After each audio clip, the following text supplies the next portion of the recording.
Computer शुरू करना। आइए अब सीखते हैं कंप्यूटर शुरू करना। डेस्कटॉप या लैपटॉप को ऑन बटन दबाकर शुरू किया जा सकता है। आमतौर पर डेस्कटॉप या लैपटॉप में अगले हिस्से पर एक पावर का बटन होता है। अपने कंप्यूटर को शुरू करने के लिए इन चरणों का पालन करें। चरण 1, कंप्यूटर पर ऑन बटन ढूंढें। चरण 2, बटन को दबाएं या पुश करें। कुछ कंप्यूटर्स पर कंप्यूटर की ऑन स्थिति में बटन रोशन होता है। लैपटॉप पर सामने वाले हिस्से पर अक्सर एक लाइट होती है। अगर डेस्कटॉप मॉनिटर से जुड़ा होता है तो सुनिश्चित करें कि मॉनिटर चालू है। अधिकांश कंप्यूटर मॉनिटर्स पर स्क्रीन के निचले कोने पर एक ऑन ऑफ बटन होता है। मॉनिटर चालू होने पर बटन अक्सर हरे रंग की रोशनी से रोशन होता है। चरण 3, अब आपको कंप्यूटर पर लॉगिन करना होगा। यदि आप अपने कंप्यूटर के एकमात्र उपयोगकर्ता या यूजर हैं, तो इसके शुरू होने पर सीधे डेस्कटॉप पर पहुंच सकते हैं। यदि आप किसी सार्वजनिक कंप्यूटर का उपयोग कर रहे हैं, उदाहरण के लिए एक पुस्तकालय या साइबर कैफे में, तो आपको लॉगिन करने के तरीके के बारे में निर्देश दिए जाएंगे। यदि आप अपने कंप्यूटर को अन्य लोगों के साथ साझा कर रहे हैं, तो प्रत्येक उपयोगकर्ता का एक अलग लॉगिन खाता बनाया जाएगा। जब आप कंप्यूटर शुरू करते हैं तो स्क्रीन कुछ इस तरह से दिखाई देगी। जब आप अपने नाम के ऊपर स्थित आइकन पर क्लिक करेंगे तो आपको एक पासवर्ड के लिए कहा जाएगा। स्टार्ट करने से पहले मुख्य उपयोगकर्ता या व्यवस्थापक को आपके लिए इसे सेट करना चाहिए। अपने पासवर्ड को टाइप करें और तीर पर क्लिक करें। कंप्यूटर सिस्टम के प्रमुख घटक। आइए अब हम जानते हैं कंप्यूटर सिस्टम के प्रमुख घटकों के बारे में। कंप्यूटर सिस्टम में कई घटक होते हैं जो कंप्यूटर पर कार्य करने में सहायक होते हैं। कंप्यूटर सिस्टम परिभाषा। कंप्यूटर एक इलेक्ट्रॉनिक डिवाइस है। कंप्यूटर ऐसे उपकरणों से बने होते हैं जो डेटा को इनपुट करते हैं, प्रोसेस करते हैं एवं संग्रहित करते हैं और इच्छित स्वरूप में परिणाम देते हैं। डेटा का मतलब रॉ फैक्ट्स एंड फिगर्स है। डेटा एक इनपुट डिवाइस के माध्यम से, जैसे कि कीबोर्ड से, कंप्यूटर में इनपुट किया जाता है और कंप्यूटर की मेमोरी में संग्रहित किया जाता है। इसके बाद यह दिए गए निर्देशों के सेट के अनुसार कार्य करता है। कंप्यूटर परिणाम को आउटपुट डिवाइस के माध्यम से, जैसे कि मॉनिटर, प्रदर्शित करता है। कंप्यूटर डेटा संसाधित करता है और सूचना का उत्पादन करता है। कंप्यूटर केवल विद्युत संकेतों जैसे कि ऑन और ऑफ को ही समझ सकते हैं, जहां ऑन का मतलब सर्किट ऑन है एवं ऑफ का मतलब सर्किट ऑफ है। आमतौर पर एक कंप्यूटर में processor, main and secondary memory, power supply और सहायक हार्डवेयर को एक धातु के केस में रखा जाता है।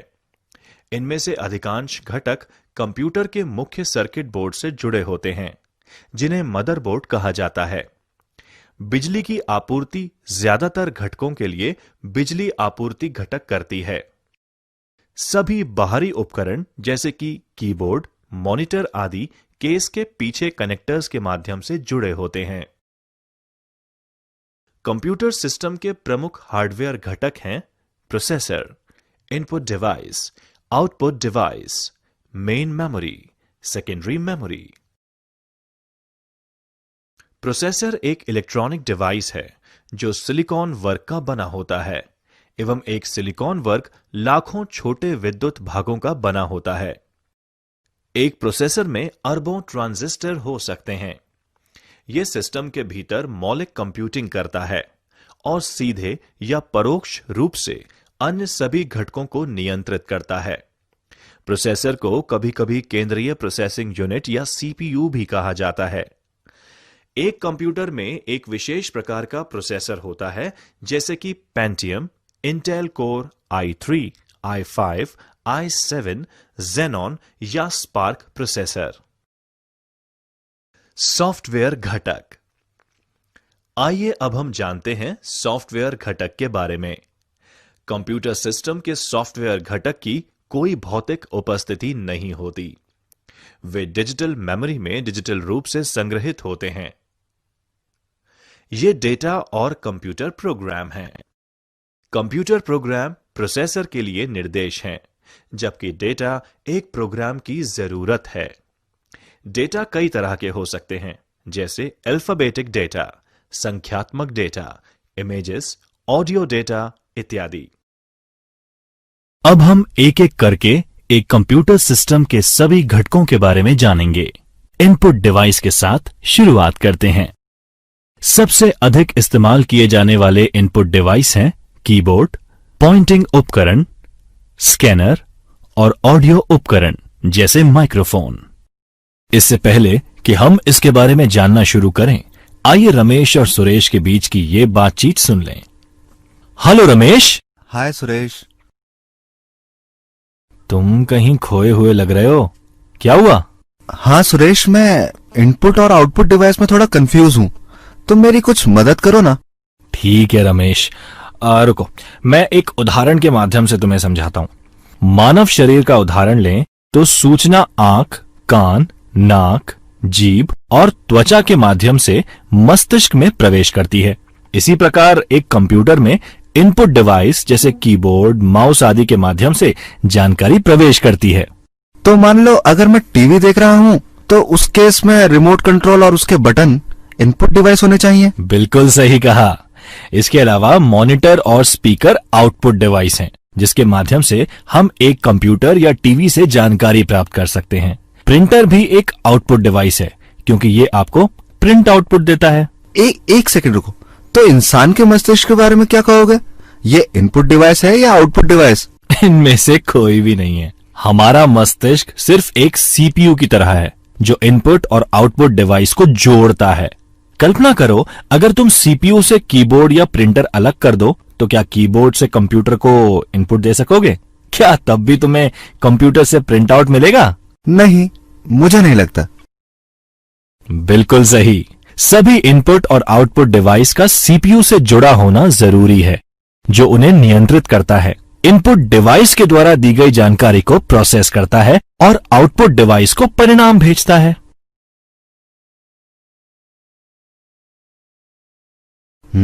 अब चीजें काफी समझ में आई हैं। शुक्रिया दोस्त।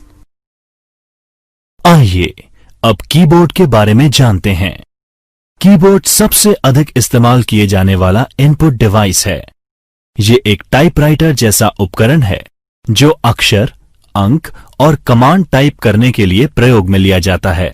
इसमें स्विच की एक मैट्रिक्स यानी एक स्विच में कुंजी होती है। प्रत्येक दबाई गई कुंजी सीपीयू को एक डिजिटल कोड भेजती है, जो ये पता करता है कि कौन सी की दबाई गई है।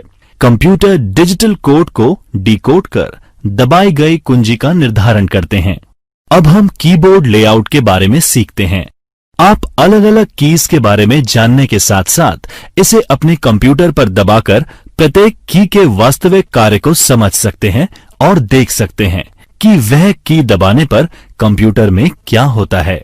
कीबोर्ड मूल रूप से एक पारंपरिक टाइपराइटर के साथ एक नंबर पैड और कुछ विशेष कीज का समूह होता है, जैसे एरो की, F1 से F12 तक फंक्शन कीज इत्यादि।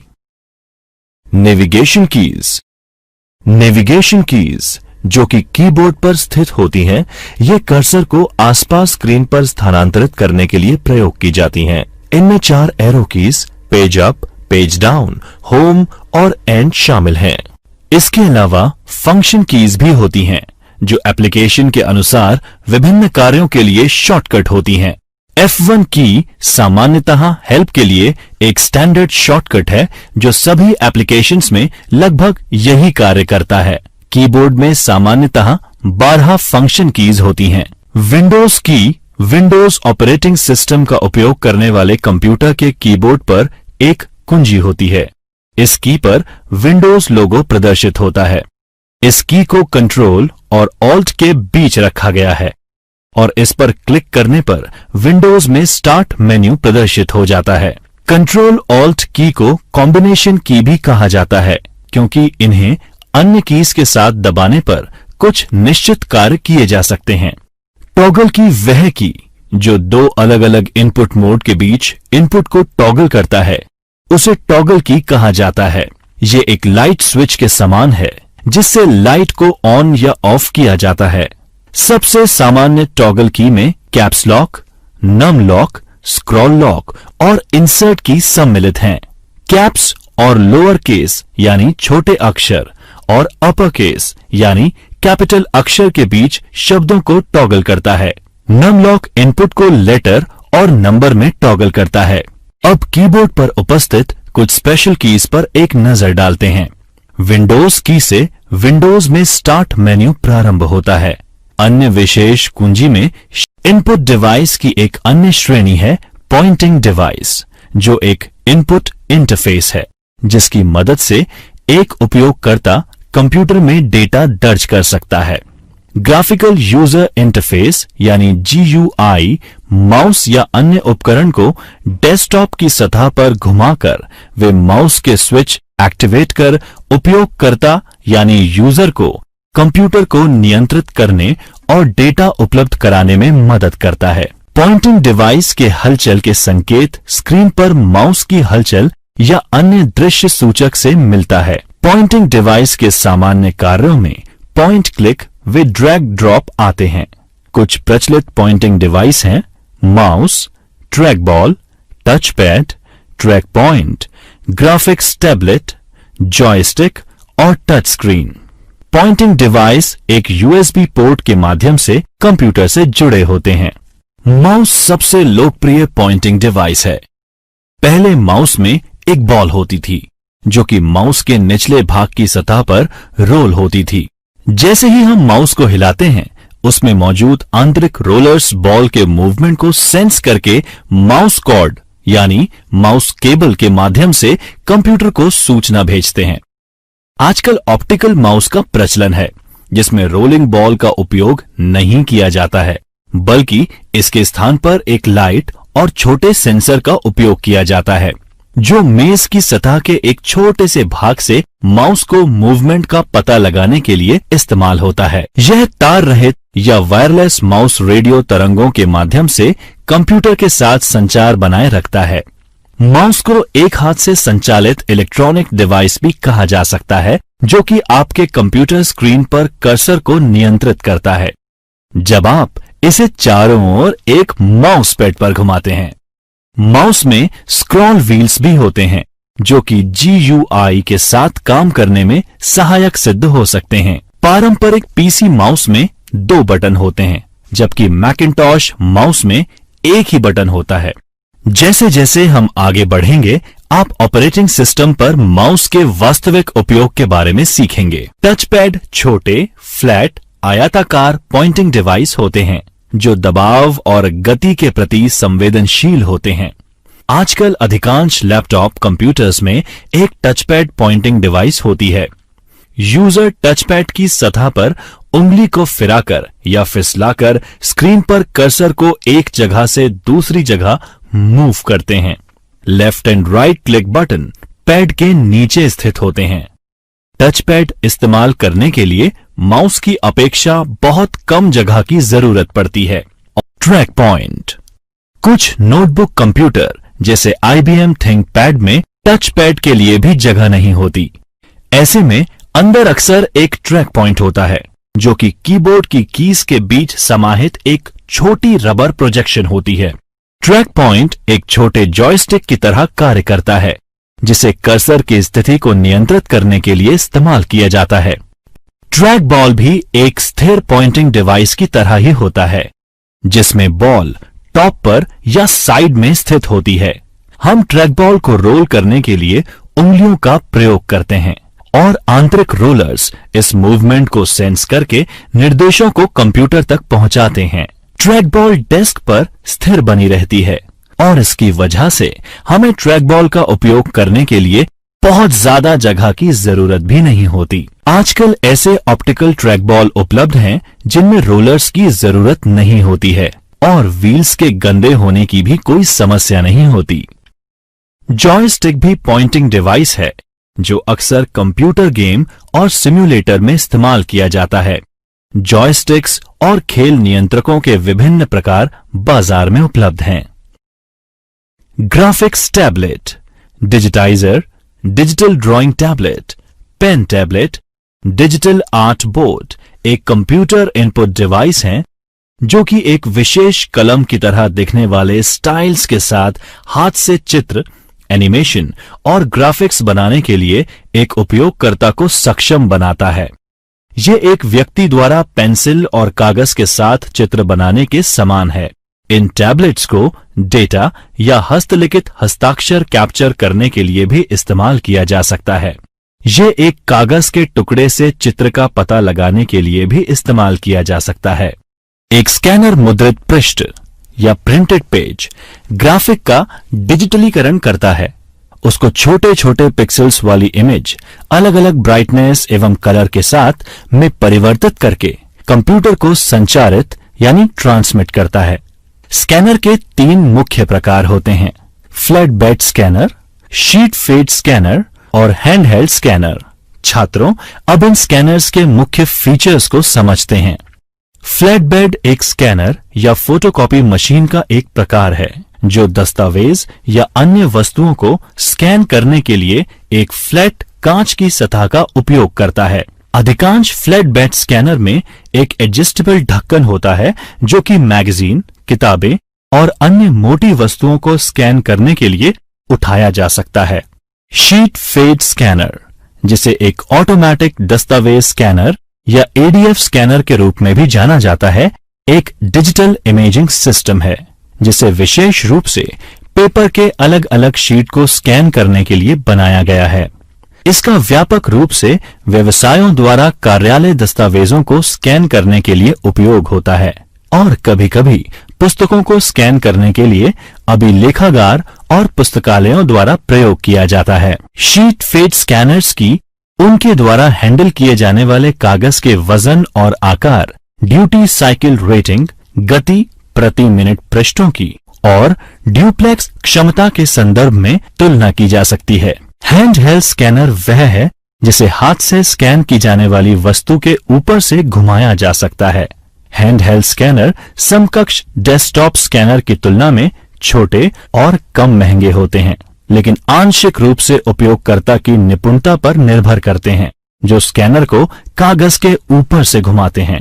इन स्कैनर में ट्रे भी उपलब्ध होते हैं जो कि स्कैनर को एक सीधी रेखा में चलने में मदद करते हैं।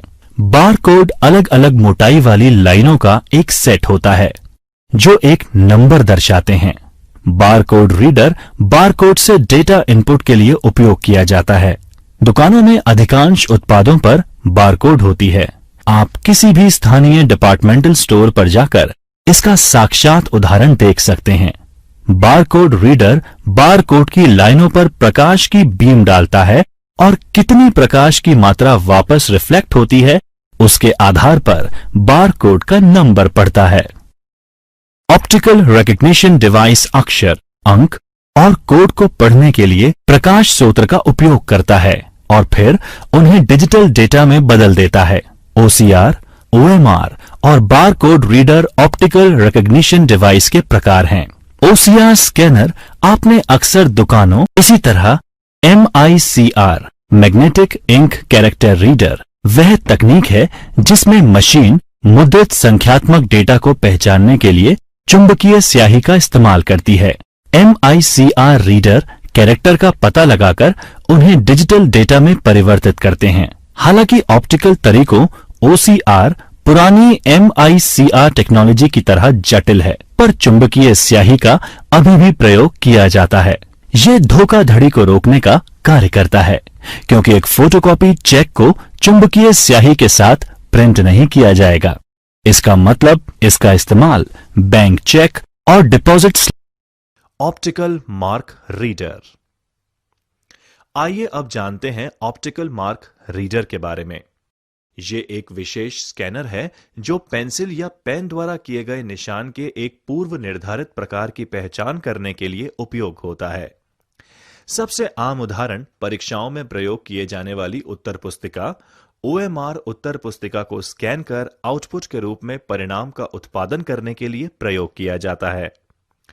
OMR सर्वेक्षण, चुनाव और परीक्षणों में भी प्रयोग किया जाता है। Optical character recognition. आइए अब जानते हैं ऑप्टिकल कैरेक्टर रिकग्निशन के बारे में। Optical character recognition machine encoded form में इमेजेस, प्रिंटेड या हस्तलिखित टेक्स्ट का इलेक्ट्रॉनिक रूपांतरण करता है। यह व्यापक रूप से स्वचालित डेटा एंट्री के लिए इस्तेमाल किया जाता है, जैसे OCR यूज करके printed paper data records, passport दस्तावेजों, बैंक चालान, बैंक स्टेटमेंट्स, कंप्यूटरीकृत रसीदें, बिजनेस कार्ड, मेल आदि के डेटा को स्कैन करके डिजिटल फॉर्म में परिवर्तित कर सकते हैं। यह प्रिंटेड टेक्स्ट को डिजिटाइज करने का सबसे आम तरीका है, जिससे यह डेटा इलेक्ट्रॉनिक रूप से एडिट, सर्च, ऑनलाइन डिस्प्ले किया जा सकता है और इसके बाद इसको मशीन प्रक्रियाओं जैसे कि मशीन अनुवाद, टेक्स्ट का स्पीच में परिवर्तन और पाठ खनन में उपयोग कर सकते हैं। Barcode reader. आइए अब जानते हैं बारकोड रीडर के बारे में। बारकोड एक वस्तु को मशीन द्वारा विशिष्ट रूप से पहचानने का एक तरीका है। हर एक ऑब्जेक्ट को विशिष्ट रूप से पहचानने के लिए एक कोड दिया जाता है, जिसे एक मशीन के द्वारा पढ़ा जा सकता है। मूल रूप से बारकोड को समानांतर लाइनों के बीच की दूरी एवं उनकी चौड़ाई में अंतर करके विशिष्टता दी जाती थी, लेकिन बाद में 2 आयामों में आयत, डॉट्स, षटकोण और अन्य ज्योमेट्रिकल आकारों में विकसित हुआ। यह विशेष रूप से शॉपिंग मॉल एवं डिपार्टमेंटल स्टोर में क्विक बिलिंग और सूची प्रबंधन के लिए उपयोग किया जाता है। एक विशेष हैंडहेल्ड डिवाइस यानी कि बारकोड रीडर, जो कि एक कंप्यूटर या टर्मिनल से जुड़ा होता है, को बारकोड पढ़ने और आइटम की पहचान करने के लिए इस्तेमाल किया जाता है। कैश मेमोरी मुख्य मेमोरी से तेज होती है। यह मुख्य मेमोरी की तुलना में कम समय का उपयोग करती है। यह अस्थायी उपयोग के लिए डेटा स्टोर करती है। यह ऐसे प्रोग्राम को संग्रहित करती है जो छोटी अवधि के लिए संग्रहित किया जा सकता है। कैश मेमोरी की कुछ सीमाएं भी हैं। कैश मेमोरी की सीमित क्षमता होती है। यह बहुत महंगी होती है। स्पीच रिकग्निशन एक तरह का इनपुट है जिसमें कंप्यूटर एक माइक्रोफोन में बोले गए शब्दों को पहचानता है। नवीनतम प्रौद्योगिकी निरंतर स्पीच रिकग्निशन का इस्तेमाल करती है, जहां उपयोगकर्ता को शब्दों के बीच पॉज लेने की जरूरत नहीं होती है। वेबकैम एक वीडियो कैमरा होता है जो रियल टाइम में कंप्यूटर से कंप्यूटर नेटवर्क तक इमेज या चित्रों को फीड करता है या स्ट्रीमिंग करता है।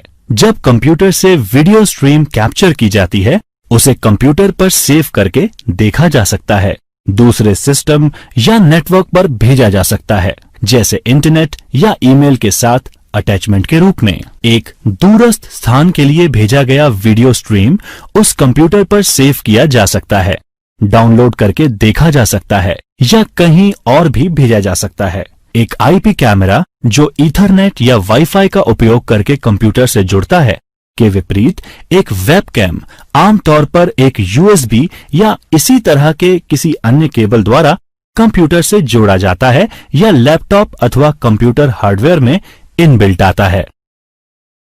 अब आउटपुट डिवाइस की बात करते हैं। आउटपुट एक कंप्यूटर जनित जानकारी होती है जो स्क्रीन पर प्रदर्शित की जाती है और कागज पर प्रिंट की जाती है या मशीन पढ़ सके ऐसे फॉर्म में जैसे डिस्क और टेप। आउटपुट डिवाइस परिधीय उपकरण होते हैं जो हमें कंप्यूटर द्वारा संसाधित या प्रोसेस डेटा देखने अथवा सुनने के लिए सक्षम बनाते हैं। आउटपुट ऑडियो या वीडियो कुछ भी हो सकता है। विजुअल आउटपुट में टेक्स्ट, ग्राफिक्स और वीडियो शामिल होते हैं। ऑडियो आउटपुट में ध्वनि, संगीत और संश्लेषित स्पीच शामिल होते हैं। सबसे लोकप्रिय आउटपुट डिवाइस में मॉनिटर, प्रिंटर और स्पीकर आते हैं। आइए अब हम उन्हें एक एक करके प्रत्येक के बारे में समझते हैं। मॉनिटर एक कंप्यूटर डिस्प्ले या कंप्यूटर के लिए एक इलेक्ट्रॉनिक विजुअल डिस्प्ले होता है। आधुनिक मॉनिटर्स में आमतौर पर एक thin film transistor liquid crystal display यानी TFT LCD या एक फ्लैट पैनल LED डिस्प्ले होता है, जबकि पुराने मॉनिटर्स में एक कैथोड रे ट्यूब, जिसे CRT कहा जाता था, का इस्तेमाल किया जाता था। मॉनिटर को VGA, DVI, HDMI, display port, Thunderbolt, LDVS यानी लो वोल्टेज डिफरेंशियल सिग्नलिंग के माध्यम से या अन्य प्रोप्राइटरी कनेक्टर्स और सिग्नल से कंप्यूटर से जोड़ा जा सकता है। मॉनिटर के बारे में बात करते हैं।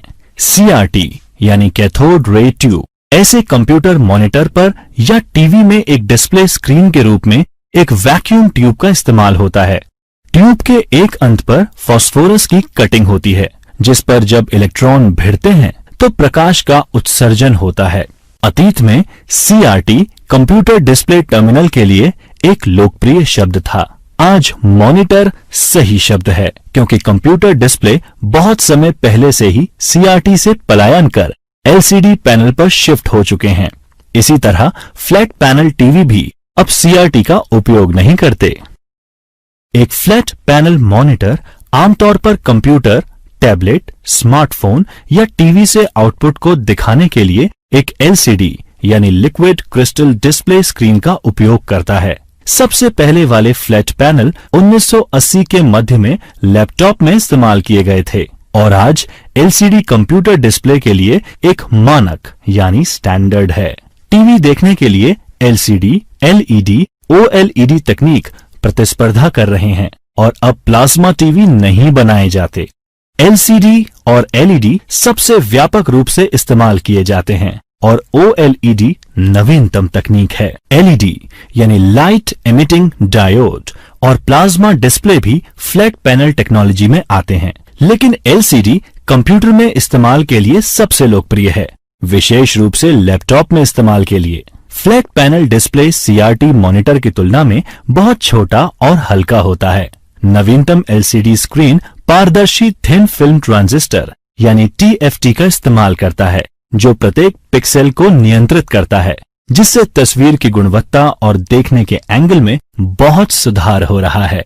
LED monitor light emitting diode का इस्तेमाल करता है, जो कि मॉनिटर में एक प्रदर्शन बूस्टर के रूप में कार्य करता है। असल में LED मॉनिटर एक LCD मॉनिटर ही होता है, जिसमें LED बैकलाइट का इस्तेमाल कर LCD पैनल को रोशनी प्रदान की जाती है। रेजोल्यूशन एक डिस्प्ले स्क्रीन पर हॉरिजॉन्टल और वर्टिकल पिक्सल की संख्या। प्रिंटर वह डिवाइस है जो कि कंप्यूटर आउटपुट को प्रिंट में परिवर्तित करता है। प्रिंटर एक स्थायी पठनीय प्रारूप में जानकारी देते हैं, जिसे हार्ड कॉपी भी कहा जाता है। आमतौर पर आउटपुट एक कागज पर छपता है। प्रिंटर आउटपुट की गुणवत्ता DPI यानी डॉट्स प्रति इंच के संदर्भ में मापा जाता है। प्रिंटर को मोटे तौर पर इम्पैक्ट और नॉन इम्पैक्ट प्रिंटर में वर्गीकृत किया जा सकता है। इम्पैक्ट प्रिंटर वह प्रिंटर है जो ऐसा प्रिंटिंग तरीका इस्तेमाल करता है जिसमें वह कैरेक्टर की छवि या चित्र को रिबन में और कागज पर स्ट्रोक के माध्यम से प्रिंट करता है। इम्पैक्ट प्रिंटर दो प्रकार के होते हैं, कैरेक्टर प्रिंटर और लाइन प्रिंटर। सबसे लोकप्रिय उदाहरण डॉट मैट्रिक्स और डेजी व्हील प्रिंटर हैं। कैरेक्टर प्रिंटर आमतौर पर एक समय में एक कैरेक्टर को प्रिंट करते हैं। डॉट मैट्रिक्स प्रिंटर में प्रिंट हेड में छोटे इलेक्ट्रोमैग्नेटिक सक्रिय पिन होते हैं और एक स्याही वाला रिबन होता है जो इम्पैक्ट से छवियों को प्रिंट करता है। ये प्रिंटर काफी शोर करते हैं और अपेक्षाकृत धीमी गति से कार्य करते हैं। ये बड़े बिजनेस कारोबार में इस्तेमाल होते हैं, जहां लगातार 80 कॉलम और 132 कॉलम की स्टेशनरी पर प्रिंटिंग होती रहती है। उदाहरण के लिए 9 pin head draft quality text बनाते हैं, जबकि 24 पिन हेड टाइपराइटर की गुणवत्ता का आउटपुट निकालते हैं। गति 200 से 400 कैरेक्टर प्रति सेकंड यानी CPS तक होती है, जो लगभग 90 से 180 लाइनें प्रति मिनट यानी LPM होता है। दूसरी ओर लाइन मैट्रिक्स प्रिंटर एक समय में एक पूरी लाइन प्रिंट करते हैं। परंपरागत रूप से लाइन प्रिंटर चॉन प्रिंटर और ड्रम प्रिंटर के रूप में होते थे। प्रिंटर के ये प्रकार एक प्रिंट हेड का इस्तेमाल करते हैं जिसमें पिन होती है जो इलेक्ट्रोमैग्नेटिक तंत्र द्वारा प्रिंटर हेड और पेपर के बीच रखे रिबन पर स्ट्राइक करती है जहां आउटपुट प्रिंट होता है। उनकी गति प्रिंटिंग प्रॉपर्टीज के प्रकार पर निर्भर करती है और प्रति मिनट 200 से 2000 लाइनों तक होती है। लाइन मैट्रिक्स प्रिंटर एक समय में एक पूरी लाइन प्रिंट करते हैं। परंपरागत रूप से लाइन प्रिंटर चॉन प्रिंटर और ड्रम प्रिंटर के रूप में होते थे। प्रिंटर के ये प्रकार एक प्रिंट हेड का इस्तेमाल करते हैं जिसमें पिन होती है जो इलेक्ट्रोमैग्नेटिक तंत्र द्वारा प्रिंटर हेड और पेपर के बीच रखे रिबन पर स्ट्राइक करती है जहां आउटपुट प्रिंट होता है। उनकी गति प्रिंटिंग प्रॉपर्टीज के प्रकार पर निर्भर करती है और प्रति मिनट 200 से 2000 लाइनों तक होती है। प्रिंटर की एक अन्य श्रेणी नॉन इम्पैक्ट प्रिंटर है जिसमें कागज पर एक रिबन पीटने के बिना ही प्रिंट होता है। लेजर, एलईडी, इंकजेट, ठोस स्याही, थर्मल वैक्स हस्तांतरण और dye sublimation printer non impact printer का उदाहरण है। नॉन इम्पैक्ट प्रिंटर आमतौर पर इम्पैक्ट प्रिंटर से तेज कार्य करते हैं और बहुत कम आवाज करते हैं। लोकप्रिय नॉन इम्पैक्ट प्रिंटर में inkjet printer, laser printer, thermal printer और प्लॉटर हैं। Low end inkjet 3 ink colour cyan, magenta और पीले का उपयोग करते हैं लेकिन एक काले रंग का कंपोजिट निकालते हैं जो कि अक्सर गंदा होता है। 4 रंग वाले इंकजेट CMYK शुद्ध काले रंग की प्रिंटिंग के लिए काली स्याही का उपयोग करते हैं। घर पर उपयोग के लिए सबसे आम प्रकार का प्रिंटर कलर इंकजेट प्रिंटर है। यह प्रिंटर प्रिंट सिरे से स्याही की छोटी बूंदों का छिड़काव कर पेज की छवि बनाते हैं। प्रिंटर को कलर इमेज प्रिंट करने के लिए स्याही के कई रंगों की जरूरत पड़ती है। ये प्रिंटर अपेक्षाकृत सस्ते होते हैं लेकिन कंज्यूमेबल वस्तुओं की लागत लंबे समय में संचालन को महंगा बनाता है। आज लगभग सभी इंकजेट प्रिंटर कलर आउटपुट निकाल सकते हैं। एक लेजर प्रिंटर कार्यालय और व्यावसायिक प्रयोजनों के लिए अच्छी गुणवत्ता की छवियां बनाता है। एक फोटो सेंसिटिव मटेरियल द्वारा कोटेड ड्रम को चार्ज किया जाता है और फिर छवि एक लेजर या एलईडी द्वारा इस पर छापी जाती है। उसके बाद ड्रम टोनर के अंदर रोल करता है। टोनर कागज पर जमा किया जाता है और फिर गर्मी से कागज में जोड़ा जाता है। अधिकांश लेजर प्रिंटर मोनोक्रोम यानी केवल एक रंग काला होते हैं लेकिन महंगे लेजर प्रिंटर जिसमें कई रंग के टोनर कार्ट्रिज होते हैं मल्टी कलर आउटपुट प्रिंट कर सकते हैं। ये प्रिंटर इंकजेट प्रिंटर से अधिक तेजी से कार्य करते हैं। उनकी गति पेज प्रति मिनट यानी PPM में मापी जाती है। एक लेजर प्रिंटर कार्यालय और व्यावसायिक प्रयोजनों के लिए अच्छी गुणवत्ता की छवियां बनाता है।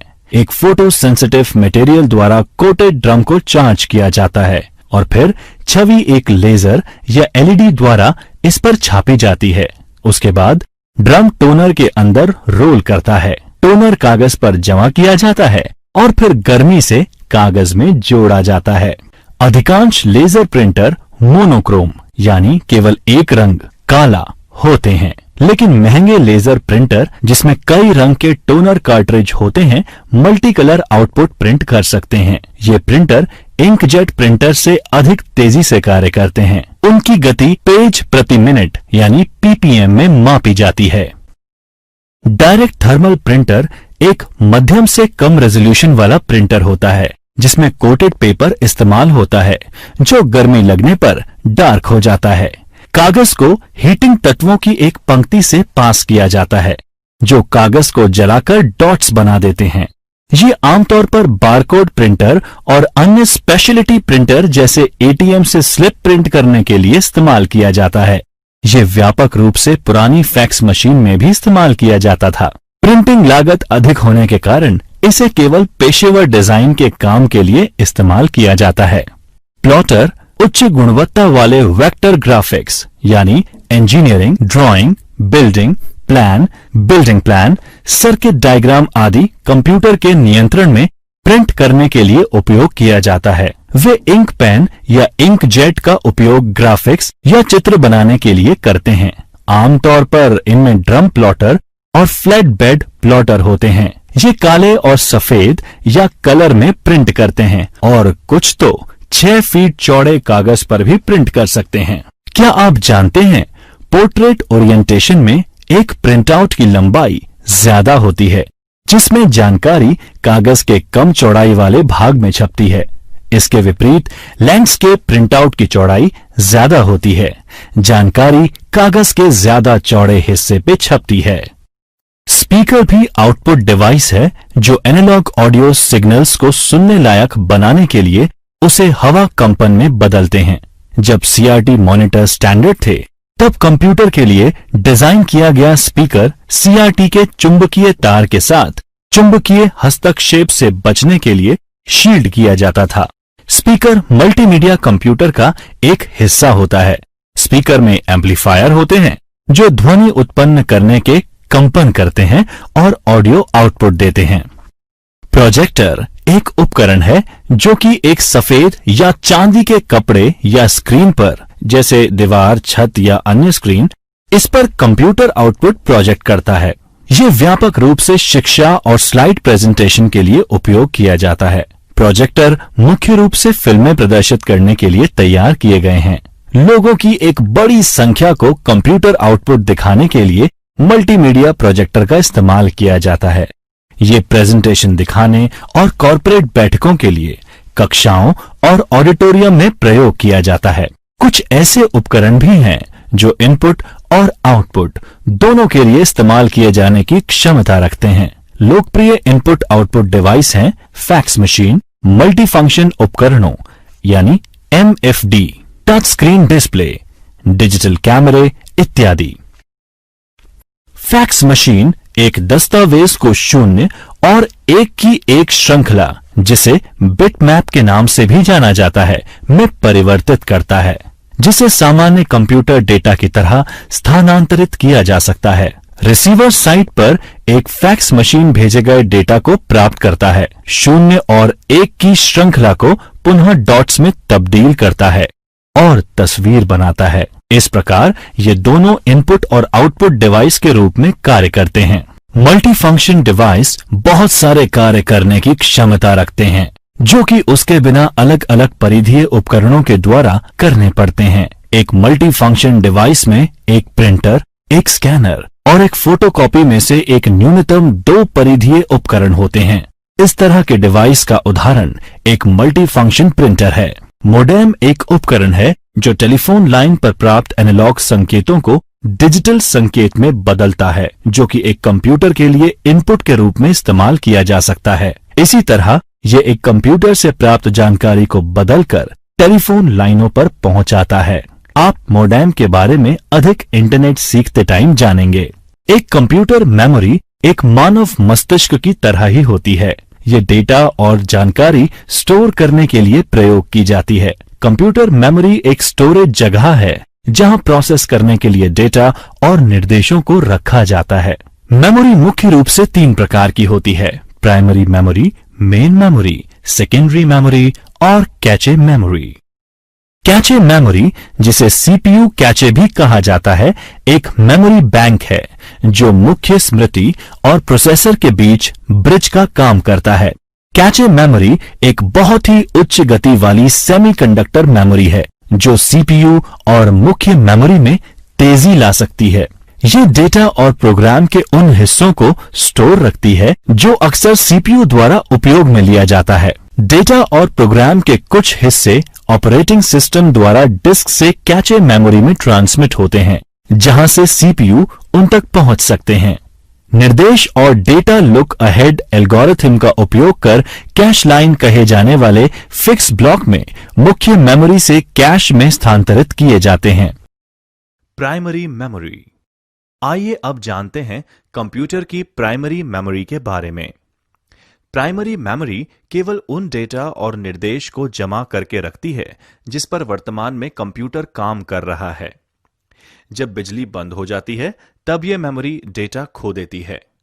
आमतौर पर यह मेमोरी अर्धचालक उपकरणों से बनी होती है। इसका मतलब सिलिकॉन आधारित ट्रांजिस्टर से मिलकर बने हुए एकीकृत सर्किट रैम और रोम मुख्य मेमोरी के दो उदाहरण हैं। रैम परिवर्तनशील मेमोरी है।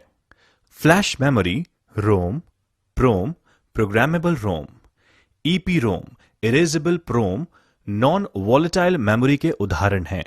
डेटा और निर्देश जो कि प्रोसेस करने के लिए आवश्यक है मुख्य मेमोरी में रहते हैं।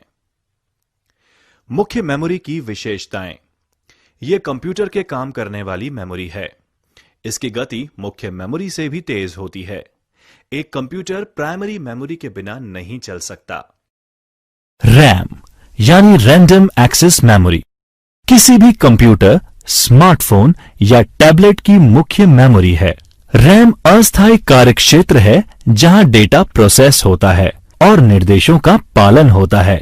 रैम को एक सिंगल बाइट पढ़ने और राइट करने की क्षमता ही रैंडम एक्सेस बनाती है। ये बाइट एड्रेसिबिलिटी स्टोरेज डिवाइस के अनुसार भिन्न हो जाती है। जैसे हार्ड डिस्क और फ्लैश मेमोरी चिप है जो उन सेक्टर्स को भी पढ़ और राइट कर सकते हैं जिसमें मल्टीपल बाइट होते हैं। इसके अलावा रैम को सॉफ्टवेयर के लिए एक अस्थायी जगह के रूप में प्रयोग किया जाता है, जबकि स्टोरेज स्थायी होता है जब तक उपयोगकर्ता द्वारा डिलीट नहीं किया जाता।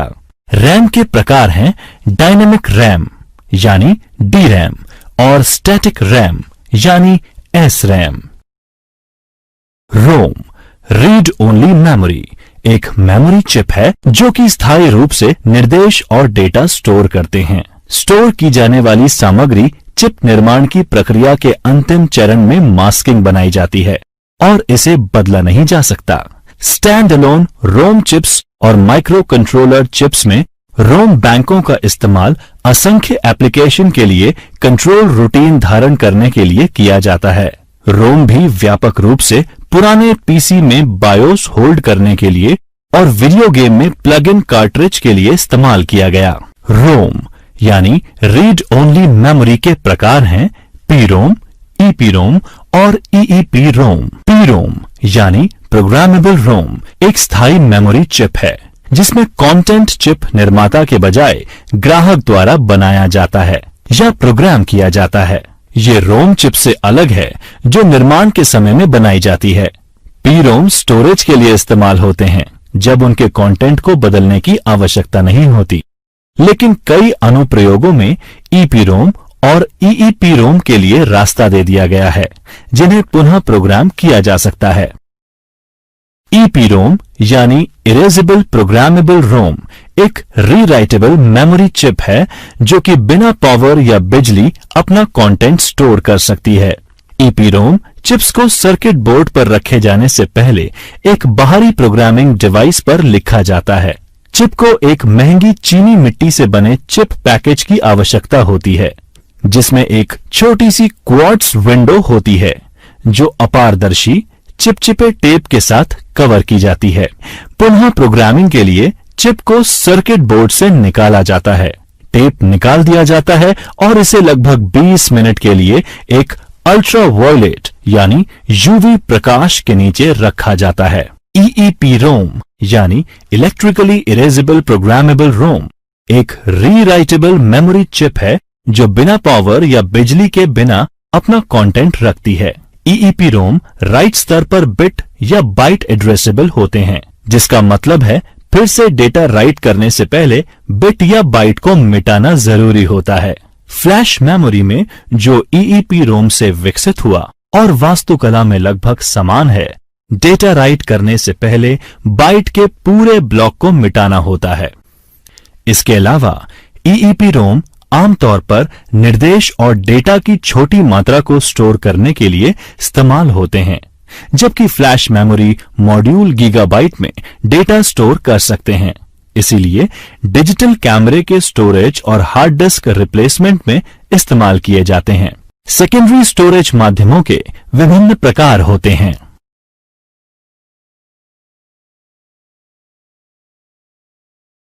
Hard disk drive.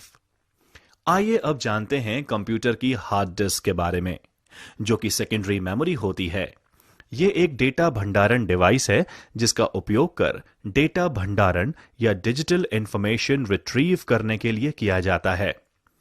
इसे एक या एक से ज्यादा तेजी से घूमती हुई डिस्क, जो कि चुंबकीय सामग्री से लिप्त होती है, के द्वारा किया जाता है।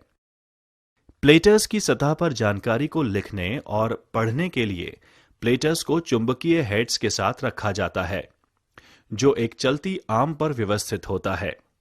डेटा रैंडम एक्सेस ढंग से प्राप्त किया जा सकता है। इसका मतलब है कि डेटा को किसी भी क्रम में प्राप्त किया जा सकता है। बिजली बंद होने पर भी HDD अपने डेटा को बरकरार रखता है। HDD की प्रमुख विशेषता उसकी क्षमता और प्रदर्शन है। 1 टेराबाइट डिस्क ड्राइव 1000 गीगाबाइट की होती है, जहां 1 GB 1 अरब बाइट्स की क्षमता होती है।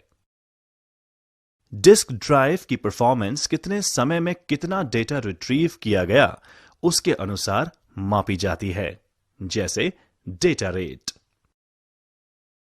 Optical disc. सभी ऑप्टिकल डिस्क वृत्ताकार थाली के आकार की होती हैं। ये अलग अलग आकार और भंडारण क्षमता में आती हैं।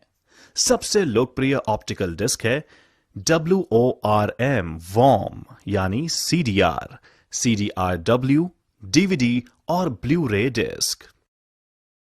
Warm disc, CD recordable disc.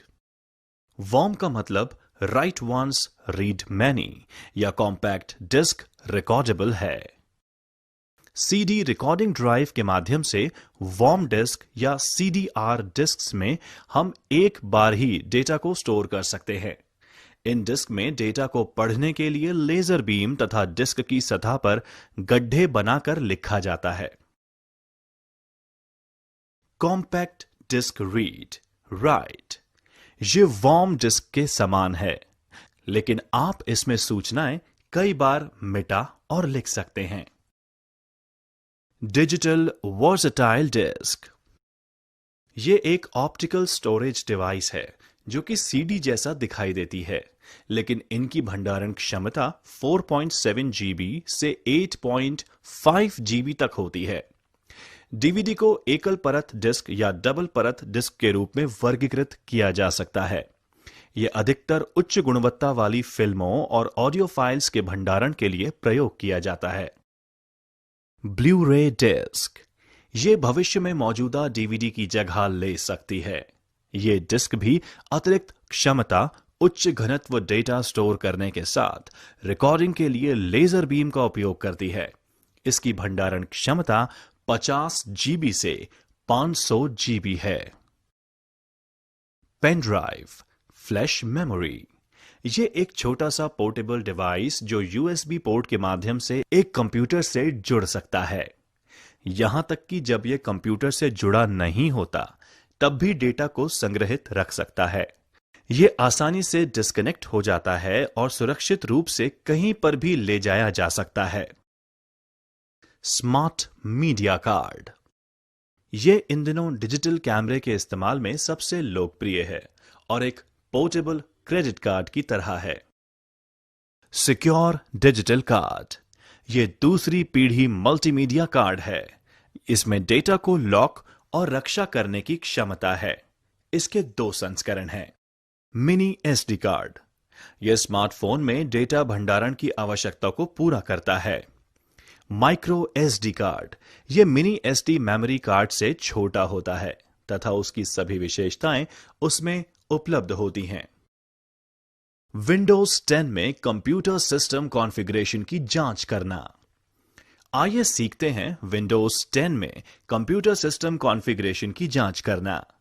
Windows 10 में कंप्यूटर सिस्टम की जानकारी जैसे ऑपरेटिंग सिस्टम, प्रोसेसर विवरण, रैम और अन्य विशिष्टताओं को कई तरीकों से देखा जा सकता है। सेटिंग का उपयोग करना। आइए सीखते हैं सेटिंग्स का उपयोग करना। कंप्यूटर की मूल प्रणाली जानकारी देखने के लिए सेटिंग्स पर क्लिक करें और इसके बाद सिस्टम में अबाउट पर क्लिक करें। इस सेटिंग पेज में विंडोज 10 का सटीक संस्करण और बिल्ड संख्या मिल जाएगी, जो हर बार माइक्रोसॉफ्ट द्वारा एक क्यूमुलेटिव अपडेट या सुविधा अपडेट जैसे विंडोज की 10वीं वर्षगांठ अपडेट जारी करते ही परिवर्तित हो जाएगी।